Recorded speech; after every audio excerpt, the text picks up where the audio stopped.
Good afternoon and a very warm welcome to Edelweiss Leadership Unplugged. Thank you for joining us today. Today, I'm delighted, privileged, and honored to have with us a leader I admire a lot, a leader who stands tall in the industry, who has achieved a lot over the last couple of decades, Saugata Gupta, MD and CEO of Marico Ltd. And let me try and introduce Saugata to all of us. He is well known, obviously. Saugata joined Marico in 2004 as the head of marketing, and he was elevated to the role of CEO for the India, become the CEO for the India and International Unified Business for Marico Limited in 2013. He has a phenomenal track record in scaling up a high quality business, setting the bar very high on corporate governance, on innovation, on best practice, best places to work in the country for FMCG, one of the top 10 companies in the country for corporate governance. And he, as a very accomplished leader, has been recognized as the top 50 CEOs in the country, one of the most valuable CEOs in the country. So it's a great illustrious career. Thank you, Shogato, for joining us. We are indeed privileged to have you. Shogato, as we discussed, Yeah, thank you for having me. we will discuss today. This is a more of a conversation about leadership, and we will try and delve deep into your leadership style or your leadership experiences. And we will obviously, given the topicality, we will try and discuss the COVID situation, the opportunities or the risks you see, and the aftermath. And with your permission, if I may begin with the toughest question first. I just wanted to, and the context for you, Shogato, is that a lot of our clients who are watching this today are, owners of businesses, come from family businesses, or are founders, entrepreneurs. You took a call very early, in 2004. I don't think it was in fashion for a professional CEO like yourself to join in a founder-led company. And while we were speaking earlier, you did mention, how to create win-win scenarios when you join a founder as a professional CEO. Just talk to us about your journey. Mr. Mariwala has said a lot, but we've not heard your perspective. So tell us your perspective. So I think, yes, I think Marico has gone a long way. I remember when I joined in 2004, we were 800 crores. Today, we are almost 10 times. I think in terms of market cap, maybe 45 to 50 times. So I guess I think two things. One, in a lot of companies, and this is a journey that there is a journey from 0 to 100 crores, a journey from 100 to 500 crores, 500 to 1000, and similarly 1000 to 5000. Now, these journeys are not linear. I think at each level there the complexity rises exponentially. So I think it's very important that for any founder to have processes, systems, a culture, and of course something which is very, very critical is a team that can help him or her scale up. And I think it is equally important that obviously the team who is part that works with the founder also is entrepreneurial in a certain way, and ensures that, I think, and that is critical, because in a lot of cases what happens is the scale up falters. The scale up can falter in both ways. One, if you introduce professionals who are risk averse, who are not entrepreneurial enough, it can slow down the company, it can become bureaucratic. At the same time, in the other way, in the absence of processes, systems, I think it then becomes, sometimes the scale is impossible to manage because one person can't manage that scale.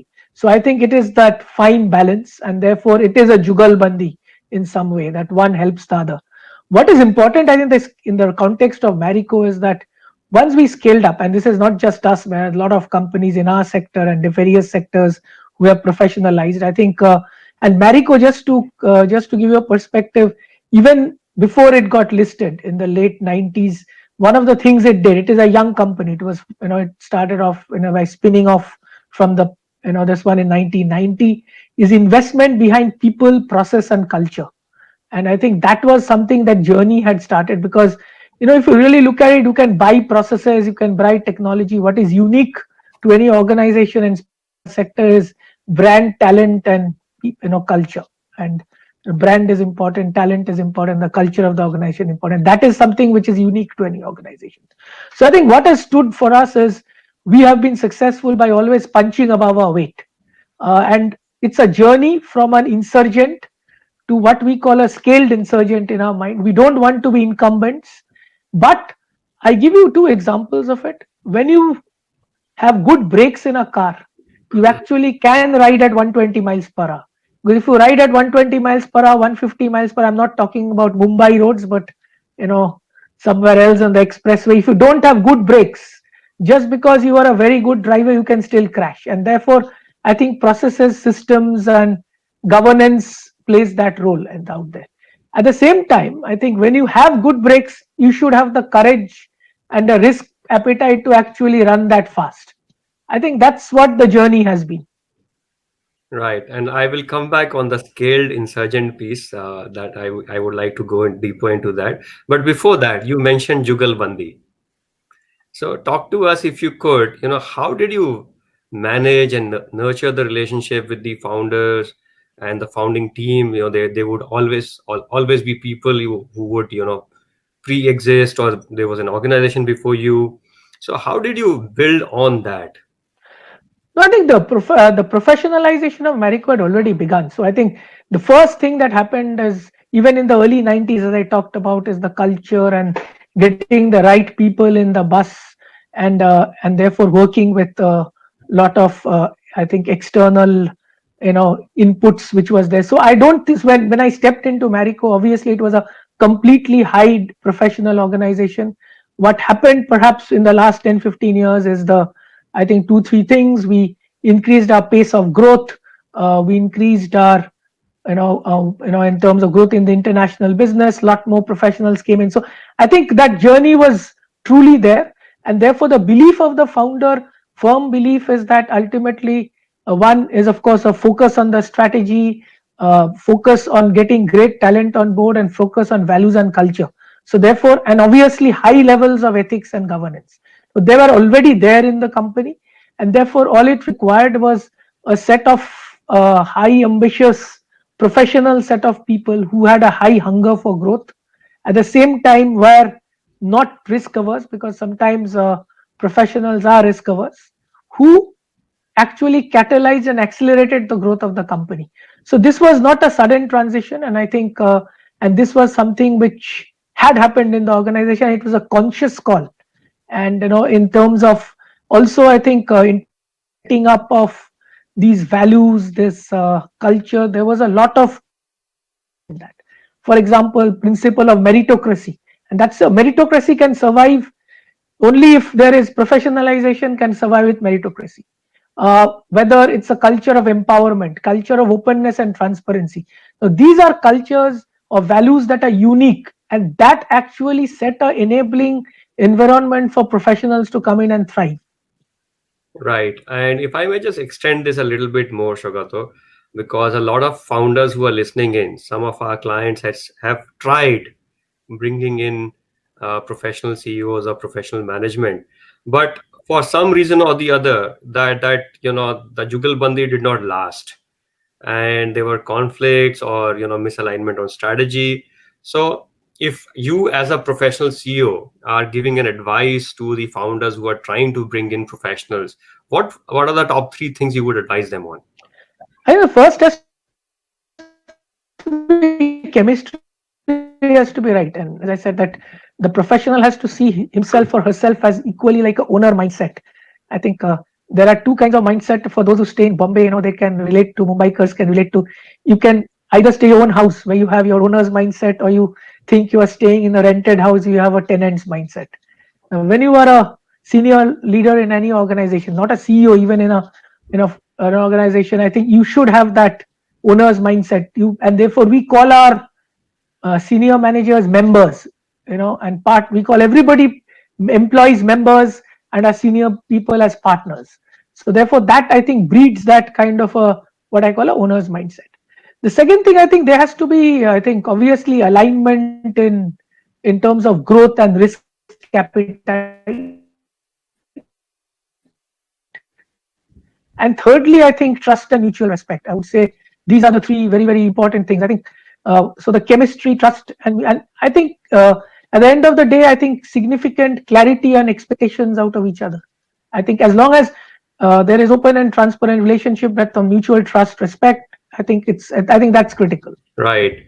And the next I wanted to maybe speak about is this 10x journey that you spoke of, because that is hard execution, on the ground execution. And Shogata, what we have seen is a lot of mid cap to small companies that we see, 80 to 90% of them do not transition above to the, or do not graduate to the next level. And that's like a big issue with a lot of founders, that why am I not able to scale up, or with a lot of businesses. So if you could just talk to us about this 10x journey a little bit. So what went in? Are there any phases that went in? Is there a planning process that went in? How did that come about? I think firstly, I think staying rooted to the strategy, I think it's important. So therefore, focus is important. So therefore, in an emerging market where you participate, all categories might sound attractive, but do you have a right to win? So therefore, how do you cherry pick categories where you have a right to win? If you look at our portfolio, 90% of our portfolio, we are number one. We are number one or number two in 96 to 97% of the portfolio. And there's a huge advantage, scale advantage in being number one and being focused. At the same time, obviously, if your categories are not tailwind categories, you need to keep on diversifying.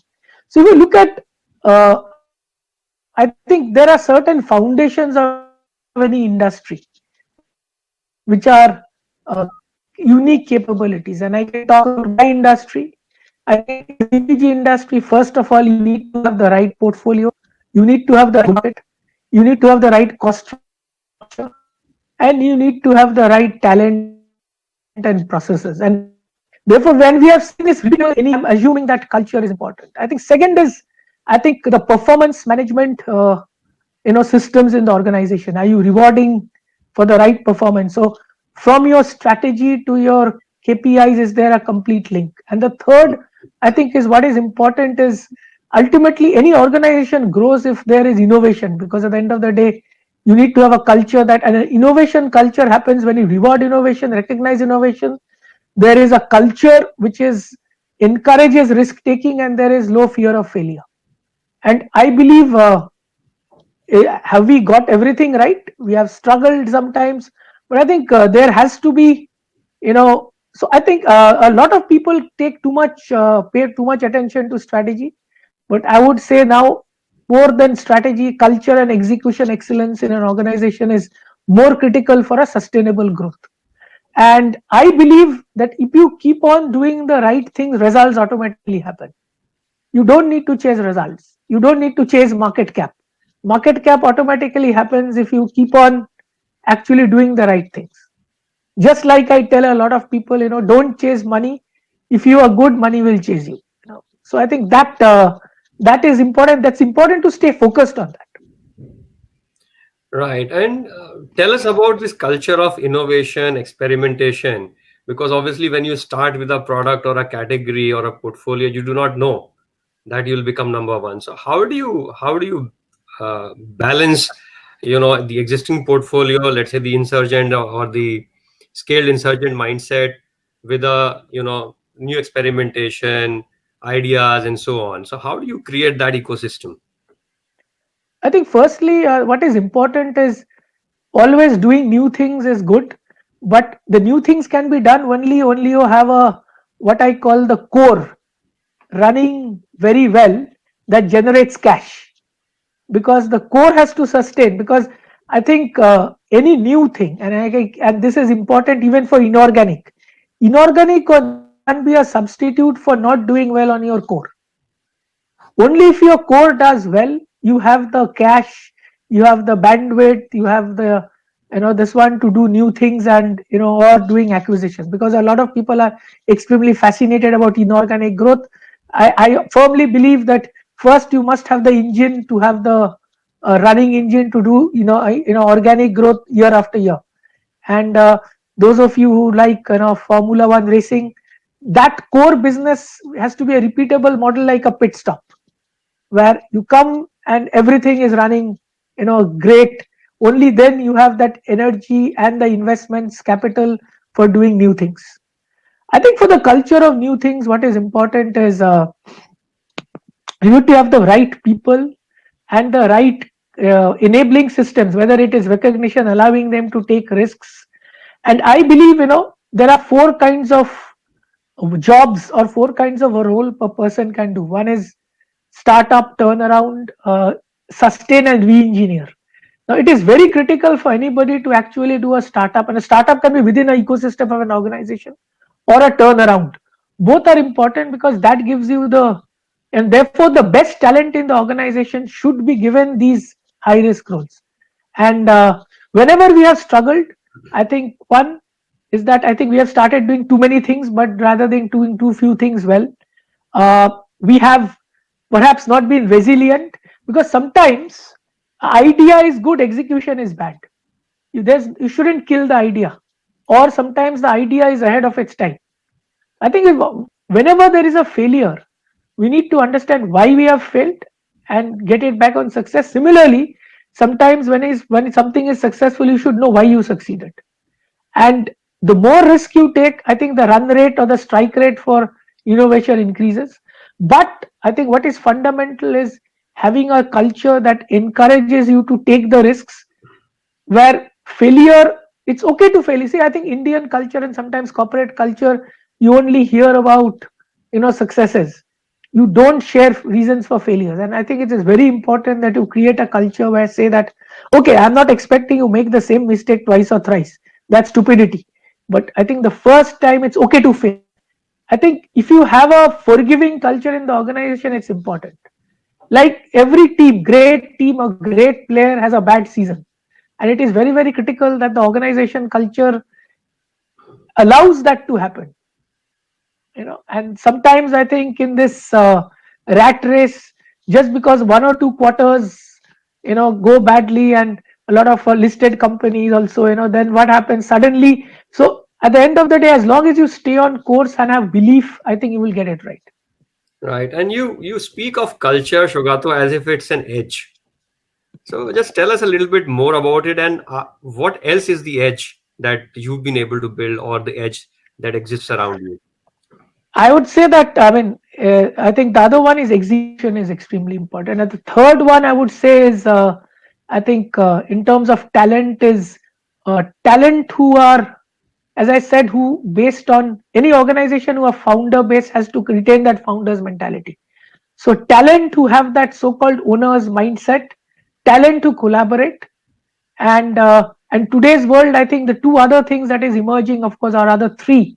One is agility, second is grit, and grit is a combination of passion for resilience, and the third capability which is extremely important in today's world is digital savviness.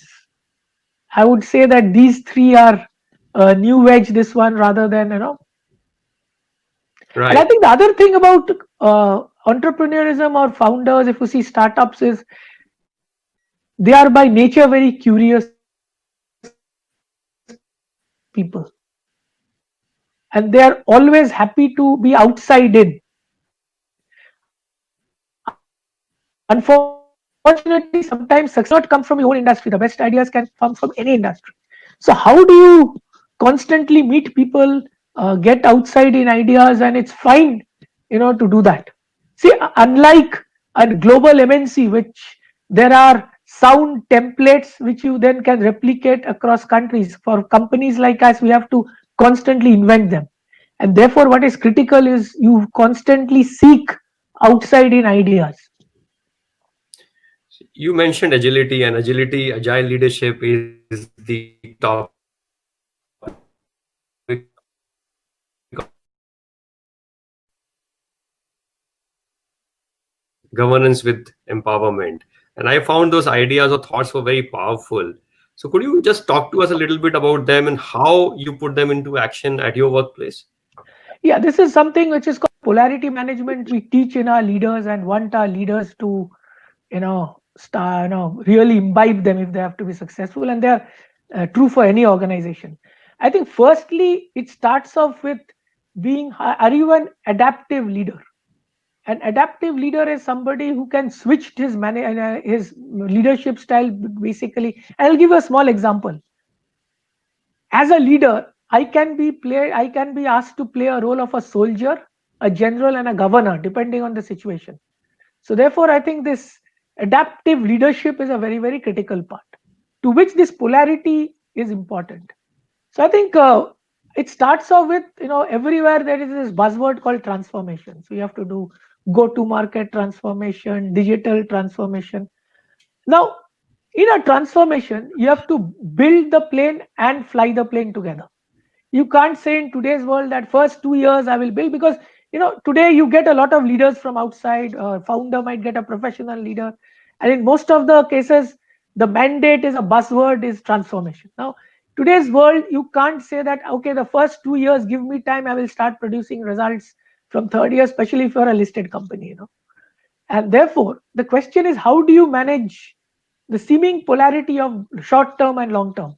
So, I get sometimes the feedback, why is quarterly results you are chasing us? Or why are you chasing, I am going to give something for you in the long term. The question is, if I have an annual target, if I don't do quarter one and quarter two, God will not come down and do help me in quarter three and quarter four. So you have to break it up into milestones of an annual result into similarly a long-term plan. You have to break it up into year one, year two, year three. Which is so therefore there's nothing short term about chasing a quarter. Only principle is don't compromise the long term for the short term. So therefore, you have to do the short term and you have to do the long term. The second polarity management we look at is, something called speed with excellence. Now, you can't say that I want to have the perfect job, but it will take 2 years. In today's world, and if you look at during the COVID times, a number of new launches a lot of companies have done. Some organizations have changed their business models. They have been able to do because they have managed speed with excellence. And therefore, I think, and speed with excellence means that I have a very good rigor in execution. I know something is going wrong or right. I get 80% right, quickly check it out. So you think big, start small, scale up fast. That's how you can do a speed with excellence. Third is empowerment with governance. I typically tell my, the finance function. The finance function's job is the role of controller. At the same time, they have to actually enable business. So therefore, you can actually enable business at the same time, you know, do that. So I think this is where I think. So I will give you one more example of polarity. You can empower people. You can trust but verify. Today, analytics lets you do that. You need not, for example, in our organization, we have this unique system of self-authorization of expenses. We believe in a trust. We don't have, what I call attendance master, where you punch in your time or key in your time. So, but in terms of expenses and other things, sales, we are very, in terms of our DOAs or delegation of authority, we have very high levels of empowerment, but we have very good analytics to actually catch deviations. So I think that is what is a question of managing these kind of polarities. That yes, we control, but at the same time we trust people. So it is a question of trust but verify. Understood. And obviously, there must have been a lot of infrastructure that must have got created for you to manage the seemingly opposite or the trade-offs, speed and excellence. It is not easy because a lot of organizations fall flat. If they try and go for speed, excellence suffers. If they try and go for excellence, it takes time for them to launch something. So, what is it? How do you define the enabling environment? You talked about a few factors. So I would say that let me just first give you a kind of a disclaimer. I think we have also struggled. It's not that everything is perfect. We are also not perfect. In fact, far from perfect, but we are getting there. So I think the biggest thing about this speed and excellence is, as I said, that where do you spend time? And I think if you start asking, as a leaders, asking the right questions at the right time, rather than, so I think you can get the speed. So if your planning is good, And a lot of time what happens is, I think as a leaders, we are all of us are today multitasking. Mindfulness is very important.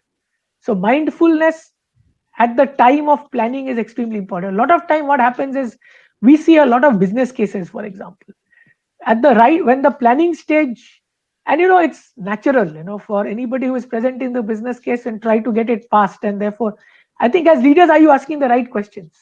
Are you raising, is the CFO or anybody in the organization being somebody in the leadership body playing a devil's advocate, just because if it's a founder or a CEO's pet thing? Are there enough people who are not skeptics but at least devil's advocate playing that role in, or the conscience keeper in the room to ask the right questions?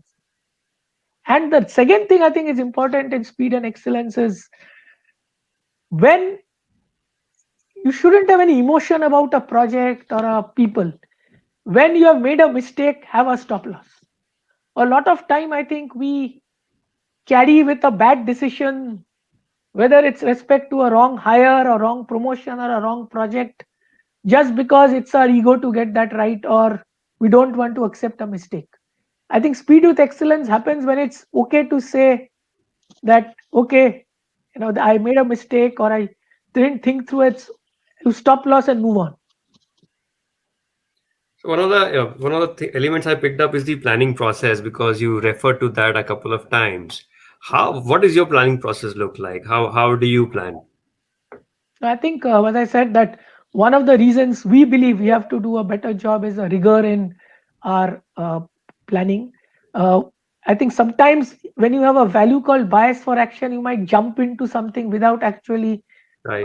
putting, and that's why I talked about mindfulness and planning. And number two is, I think in today's world, because of the ambiguity and the uncertainty, you should start thinking of scenario one, scenario two, scenario three. You can't have a linear process of planning. And therefore, I'll give you an example. In this year, very few companies are working on annual plan. We are almost working on a quarterly plan to say. And I think for a lot of companies, you can actually play a offensive plan, because if you really look at any, a situation like COVID or the 2008, financial crisis, or any time, and when it was SARS in Southeast Asia, the strong companies get stronger and the weak companies get weaker.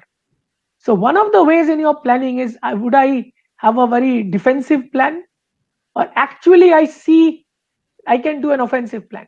To give an example, if in a category or in a market I have weak set of players who are much more stressed than us, it be an opportunity for M&A or a permanent reset in market share. I mean, if you have cash and your company too doesn't have cash in the market, that's a source of competitive advantage. So I think this planning is far more dynamic, and the planning has to be, depending on, there will be offensive plan, defensive plan, but I think a rigor on planning and scenario planning is extremely important. The problem in weak planning is that whether you are proactive or reactive, I mean, there are companies, I'm sure, large global companies who would have had in their risk management how to deal with a pandemic, maybe.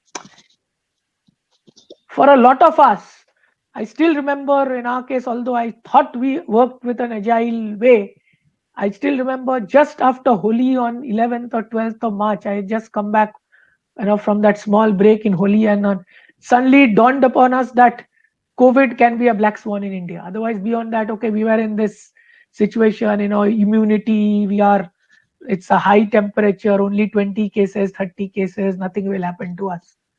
But now, then we jumped into the thing. But a lot of companies may have had already robust, you know, scenarios for COVID, because they have seen the thing in China or somewhere else, Europe.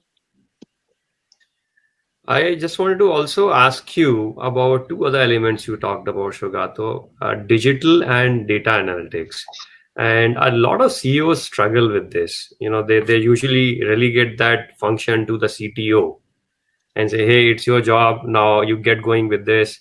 I am old fashioned guy. I'm not the tech guy. You take care of this. How do you see it? And what are you doing about this? I think the best way to be digitally savvy is if you have a teenage kid, because otherwise you will not be able to communicate with the kid in today's world. But having said that, I think, uh, somebody told me, in fact, uh, that actually those who are above 30, there's a very good chance that person is not digitally savvy, because when their school time, and that's your formative years, you didn't have a smartphone, you didn't work on a laptop. So anybody above 30, there's a high risk of not being digitally savvy. But I think any great smart leader, whether it's a founder or professional manager, I think learning is something which is, if you have learning agility, and I think is something very critical. So one of the things we did, and you are absolutely right, is that digital savviness or digital transformation in an organization only happens when the top management is digitally savvy. So we started this exercise for me and my team. We had this you know reverse mentoring program called Bottoms Up, where we picked up the most digitally savvy youngsters in our company, actually mentored me and my top team for the 6 months into digital savviness. Number two is, obviously, luckily for me, because of my engineering background, I was analytically inclined. So therefore, analytics came naturally to me. I loved analytics and a geek. So therefore, I think the third is, sometimes the industry lends itself to. For example, certain industry. Having said that, I must say that FMCG, because of mass market, especially India, uh, was at the lower quartile in terms of digital transformation and digital savviness. It's now picking up. We spend, for example, now 20% of our spends on digital, and I have a digital transformation head who reports directly to me, and I drive a lot of digital in the organization. It's very, very important. It has to come from the top. Uh, in a country like US, in our sector, 50% of our media is on digital. So therefore, digital, fortunately, in this country, in some industries, digital is still a source of competitive advantage. Not being digitally savvy is not a cause for being getting completely disrupted. But in certain industries today, if you look at financial services, if you look at telecom and all, if you are not digitally cutting edge, it can be a source of disruption or source of competitive disadvantage completely for you. So I think it's extremely important that digital transformation, it's a nice catchword, and digital can be anything. Digital can be even the level of automation or automated workflows in your organization. Digital can be a paperless way of working. Digital can be, obviously, not just e-commerce. Digital can be how you interact with your consumers. I'll just give you a simple way of, in during COVID, I think has given huge opportunities for digital. And what would have happened in 3 4 years is going has happened in the last 6 months, as when with COVID, that the level of automation. And let me tell you, a lot of automation and digital movement is a permanent reset and not something we will snap back to. Maybe some of the things will snap back to, but there are certain things which, I mean, nobody would have imagined a work from home situation for 5 months. And or I will give you a very simple thing. I think the first challenge came when internal audit and physical audit or stock taking. Today, stock taking using Zoom calls, nobody, no mind, sane auditor 5 years ago, 2 years ago, would have that's done stock taking with Zoom. Or I'll give you a very extreme example which I heard yesterday. See, one of the things in consumer testing we do always, of especially food products. Now, in today's COVID world, it's very difficult to do market research on food. So people are actually using technology where, using a camera, you can guess a person's reaction on happiness or satisfaction, and then coding it for you, that whether this food product is tasting right or not. That's the level of using digital. People are circumventing traditional market research, for example. Very interesting. And actually, my next question was that because India is made up of so many marketplaces. There is Bharat and there is India, so to speak. There is digital and Kirana. So, how are you navigating these again seemingly opposite sides? I think first thing, India, it's an and, it's not an or. So India, I think e-commerce, the kirana, the modern trade, they're going to coexist. Obviously, I think during COVID, there has been a significant acceleration of e-commerce.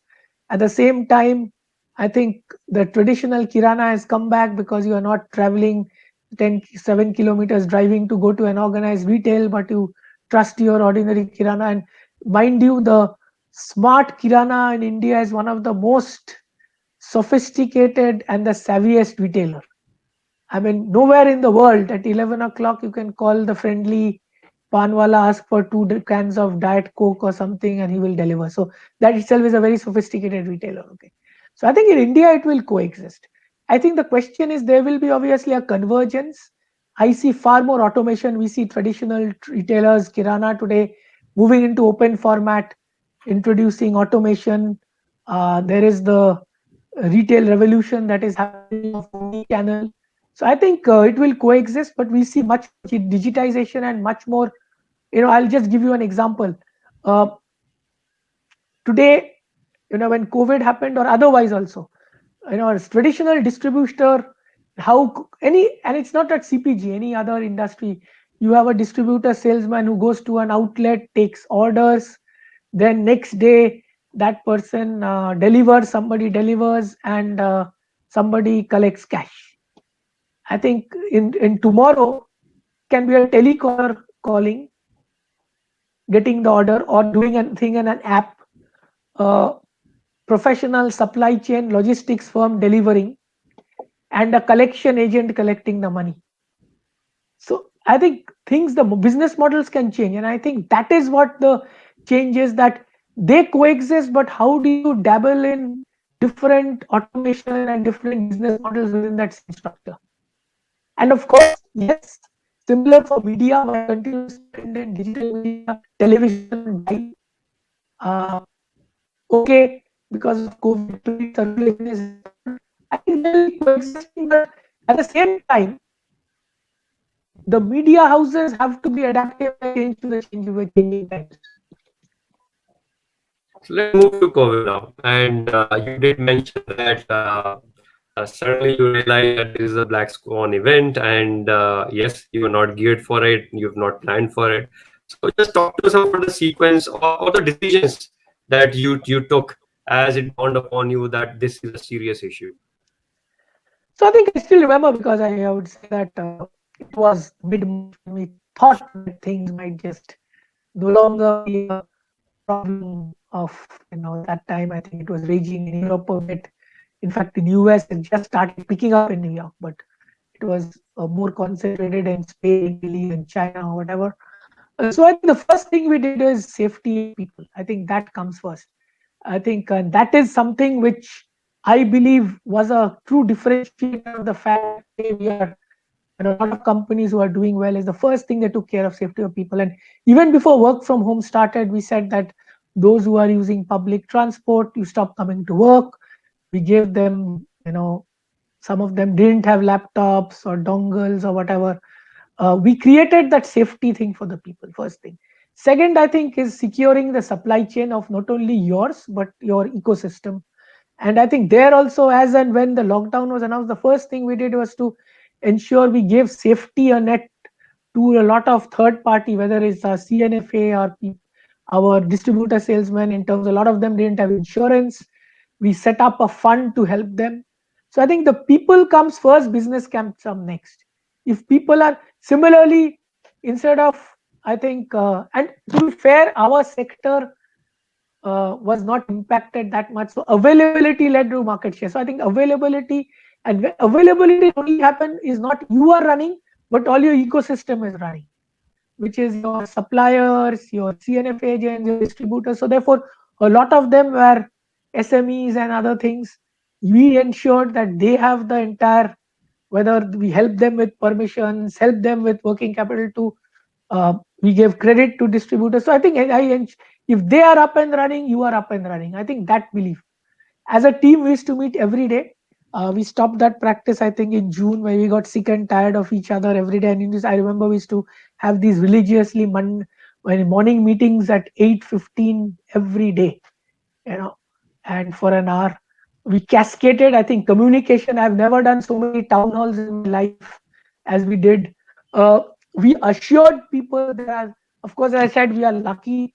CPG sector is not that impacted, that there will be no salary cuts, there will be no sackings. And to be, as I said, that not every industry can afford that, but we said that we must do that. uh, Lastly, I think we kept on simplifying. So the first, we in fact managed 90% capacity utilization by May, June with 50% people. And that is because we completely simplified. As you know, any business has a long tail. In our case, it's long tail of SKUs, because if everybody has, in their, with an empowered culture, everybody tries to create, new things, and in a spirit of pioneering and innovation, people. So actually, we operated with 30% SKUs in the first month, moving to 50, 70. I'm pushing my team. There is a huge cost of complexity. Can you actually keep on? So we want to cut at least 50% of our tail. Any company, I think the bottom 50% of the SKUs contribute maybe only 5 to 10% of your top line, and maybe lower in your bottom line. So I think simplicity is important, because if you have to run a business at this stage, you should chase only doing big things.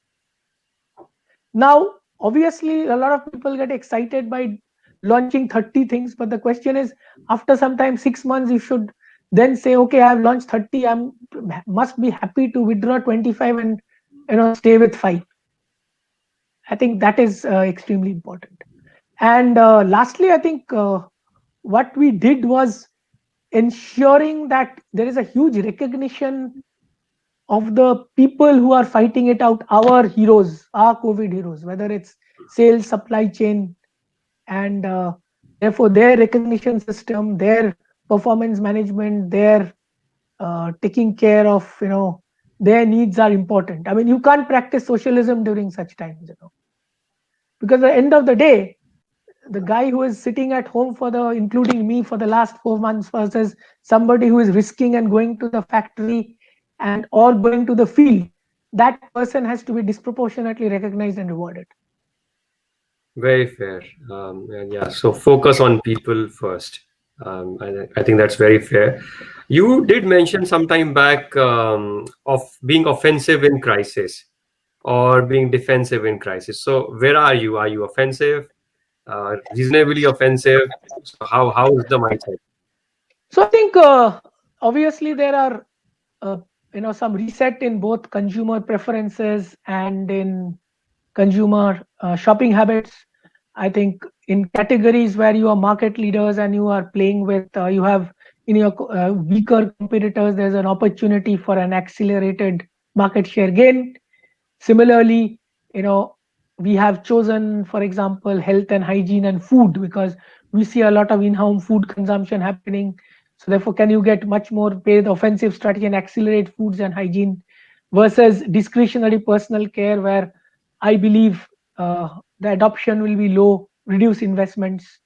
Similarly, e-commerce is one area. I think we were already 5% of our top line coming from e-com. It has become 7 or 8 as we speak, but I think that is one area you invest. So I think one of the things which is important is resource allocation, where you divert your resource allocation to things for offensive strategy. I think, as I said, history has proven that the strong gets stronger and weak gets weaker after a crisis. And therefore, if we are 190% of our portfolio, we are number one, this is an opportunity to be much stronger. And obviously, wherever you're weak, you are much more vulnerable. Or number two is you shift gears towards, for example, we never had a portfolio in hygiene. We have launched a sanitizer, we have launched a veggie clean, we have launched a brand called Protect, which is a disinfectant. We just launched honey. We want to play in, so immunity is one area where people, and these will be permanent resets. So therefore, I think we have changed portfolio, shifted gears, and said that okay, on certain things we will lie low. Very interesting. Thank you, Shugato. And you did mention a little bit about the consumer preferences, how they're being reset, how they're changing. So in the future, in the aftermath of this COVID, so how do you see consumer preferences changing, and what will stay, what will continue to be, let's say, so-called permanent, and what could potentially go back? So I think I would divide it into three segments. I think at the top end, obviously there will be a switching of share of wallet, in the sense that People are unlikely to travel that much, eating out, entertainment outside, and therefore there will be far more investment in home. I think there's a huge demand for dishwashers, I believe, in the metropolitan cities. But I think in-home entertainment, food, I think a lot of exotic food is being tried out at home. I think people will be far more this one in immunity. Although India by nature, I think I always believe there has to be a pleasure with immunity. As in, of course, you can't have a healthy ice cream, but I think turmeric latte is a very good example of pleasure with immunity. So immunity is here to stay. I think some of the shifts in health and hygiene and habits will be there. People will be more careful with their spending. I think a lot of it's been an eye opener, and I think health is going to become an important thing. I think a lot of people will realize that those with comorbidities, especially diabetes and hypertension, were more prone to COVID. I think in the middle income group, I would say much more careful with spending. People will go for trusted brands but lower outlay. So I don't see people downtrading a brand about downtrading in outlay. And therefore, it's very important for brands to give lower outlay and pass on value to the consumer. There will be always scope for little luxuries or little indulgences. So, as you know, even during the Great Depression, chocolate consumption didn't get impacted because chocolates, for example, is a great example of little indulgences.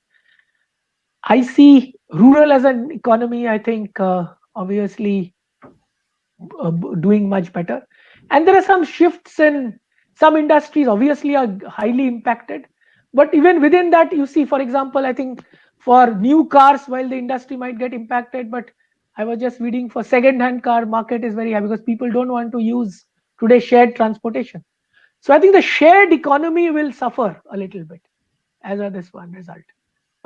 People will, I think, and I would say they would have also discovered a lot of in-home eating. So these will be permanent shifts. Similarly for shopping, I think a lot of people are doing a lot of digital transactions, and once you are comfortable with it, you actually stay with it. So the convenience of whether it's e-commerce or ready to eat, ready to cook, these things will stay because people have discovered the pleasures of that. So let me ask you one final question from my side before I take the audience questions. So, Shogato, as a CEO, what are you grappling with today? What is the toughest part of your role? So I think first thing about, as I said, that you have to uh, be a leader who actually, one end, of course, there's this agility, adaptiveness. The biggest other thing is that I think there is this concept about you start managing teams, but how do you manage yourself? Whether in the terms of absorbing pressure, you have to be like a sponge. At the same time, you have to mentor, you have to be constantly looking ahead while managing the present. So I think there is this 24/7 multitasking in, as I talked about, this adaptive leadership. You are firefighting between 6 and 7, talking about 20 to 25 plan, maybe between 7 and 8 o'clock, 9 and 10. You are in today's world picking up an Amazon delivery, for example, at home, and then switching off. I think this entire thing of being into this different set of constantly adaptive, and I think needs very high level of focus, deliberate, not getting distracted because getting distracted. So this, I think it's not easy. I must say that, but I believe if we stay focused, stay cool, and I think that's most important. That how do you remain agile? And that's why I'm saying mindfulness is very important. Because you have to constantly, because there are a lot of long days. It's not easy, but I think it's you have to be in the limits. And I think this especially I'm telling a lot of young leaders whom I mentor is that in life you must choose something which you are good at and you enjoy doing. Because if you are something which you are not good at enjoy doing, it better be a hobby. And if it's something which you are good at and not enjoy, please don't do it for the heck of doing. And therefore, a lot of us choose careers or choose something because of peer pressure. But it is important that you enjoy life. If you are spending 60-70% of your time, and I'm assuming that all of us are, because I don't think we have that luxury of working 12 to 5 and or taking a siesta today. Anytime. I mean, if you are in a growth economy like this, I think you better enjoy what you're doing. Just because of peer pressure or somebody told you or parents told you, I don't think that, beyond the point, the best results don't come out. Yeah, thank you. Thank you, Shogato. That was very candid indeed. I think we have time for a couple of questions. One of the questions that has come up on the screen, Shogato, is how do you keep yourself motivated when you face some failure? And I think it's true for your team as well. So, any response to that? So I think first thing on failure is to use a failure as a learning. It's okay to fail. As I said, that in life, always it's not. In fact, if you have never failed in your life, that means you have never taken that risk. I think on failure, two things. First, I would say that don't externalize, because people have a tendency always to externalize. It is very important to have a reason for, I think, why you have failed, understand, and learn from it. Number two, I think what is most important is having belief in yourself, because as long as there is a great effort and you have failed, it's okay to fail. Obviously, outcomes are rewarded, efforts are not necessarily rewarded, but I think what is extremely important is to have that belief and keep on trying. You should never give up, because a lot of time I've seen, whether it's a new project, new initiative, or anything, or even in a relationship, it could be, you give up. And I think it's important is always to try. Giving up or throwing it away is always the easiest option. But I think coming back, and even if you have, you know three times, four times you have failed, but succeeding, I think is very, very important. And that comes with the fact that when you believe, that if you have conviction in the idea, I think you succeed. Thank you. Thank you, Shogato. One last question. The question is, how do you deal with the issue of employee rewards when the business is facing a loss or the business is going down? Okay, okay, I can't talk from my experience, but I can attempt a guess, because sometimes, obviously, I uh, either advise someone or something else on different businesses. The first thing is important to ensure that we are open and transparent with employees, and they need to understand. I think it's uh, that ultimately you can pay employees based on market and something which you can afford. You can't sacrifice affordability for keeping employee motivation. And I think if there is open and transparent communication, I think, and number two, it has to be led by example from the top. I think that is important, that at the end of the day, the sacrifice has to come from the top. As long as these two, you have to, if sacrifices have to be made, it has to be led by example. You can't have a, otherwise it's hypocrisy. Right. Thank you so much, Shogato. I think we're just out of time. Really enjoyed this conversation. Thank you for all the little valuable nuggets that you've given. I have noted down a few, and whenever I have the opportunity to chat with you again, I look forward to a lot more. Thank you. I wish you and your team the very best. Thank you. Thank you so much. Thanks a lot, Shogato. Thanks.